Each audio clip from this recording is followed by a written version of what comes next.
പ്രതിഭേ, നീ ശരിക്കും ആലോചിച്ചിട്ട് തന്നെയാണോ ഇങ്ങനൊരു തീരുമാനം എടുത്തേ? ഇതൊക്കെ വലിയ റിസ്ക്. എന്ത് റിസ്ക്? തുടക്കമല്ലേ മീന്. എടി, നീ ഒന്ന് ഹെൽപ്പ് ചെയ്യേ. ഞാൻ എൻ്റെ പ്രശ്നങ്ങൾ നിന്നോട് പറഞ്ഞതായിരുന്നല്ലോ. പ്രതിഭ, എനിക്ക് മനസ്സിലായി.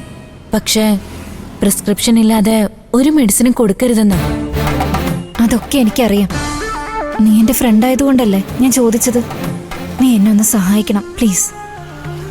ശരി, എനിക്ക് പ്രശ്നമൊന്നും ഉണ്ടാവാതിരുന്നാ മതി.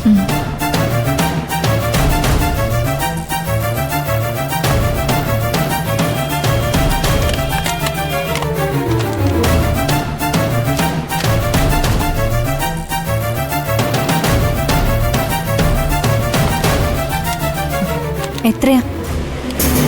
കാശൊന്നും വേണ്ട. 4 ടാബ്ലറ്റ് ഉണ്ട്.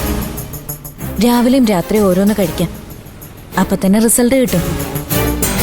ആയില്ലെങ്കിൽ മാത്രം നാളെ കണ്ടിന്യൂ ചെയ്താൽ മതി. ശരി, താങ്ക്സ് ഡാ. എന്നാ ഞാൻ പൊക്കോട്ടെ. ശരി. പ്രതിഭ, അനുചേച്ചിയോ? ചേച്ചി എന്താ ഇവിടെ?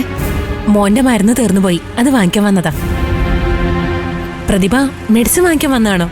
അസുഖമൊന്നുമില്ലല്ലോ അല്ലേ? ഇല്ല ചേച്ചി, എനിക്ക് കുഴപ്പമൊന്നുമില്ല. അമ്മയ്ക്ക് തലവേദനയുടെ ഗുളിക വാങ്ങാൻ വന്നതാ. എന്നാ ഞാൻ പോട്ടെ ചേച്ചി, ഇതൊന്ന് വേഗം എത്തിക്കണം. മരുന്നല്ലേ, പെട്ടെന്ന് പോയിക്കോ. ശരി.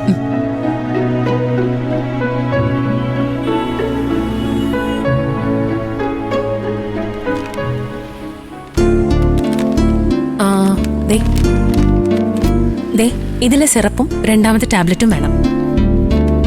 പ്രതിഭ ചേച്ചിക്ക് എങ്ങനെ പരിചയം? ഞങ്ങള് ബന്ധുക്കളാ. എന്റെ ഹസ്ബൻഡിന്റെ അനിയന്റെ ഭാര്യയാണ് പ്രതിഭ. ഓ, ഹസ്ബൻഡിന്റെ വീട്ടുകാർ കുഴപ്പക്കാരല്ലേ? കുഴപ്പക്കാരോ? അതെന്താ അങ്ങനെ പറഞ്ഞത്? ചേച്ചി ആയതുകൊണ്ട് ഞാൻ പറയാം. ഭർത്താവിന്റെ അമ്മയുടെ നിർബന്ധത്തിന് വഴങ്ങി വയറ്റിൽ വളരുന്ന ജീവനെ ഇല്ലാതാക്കാൻ പോവാ പ്രതിഭ.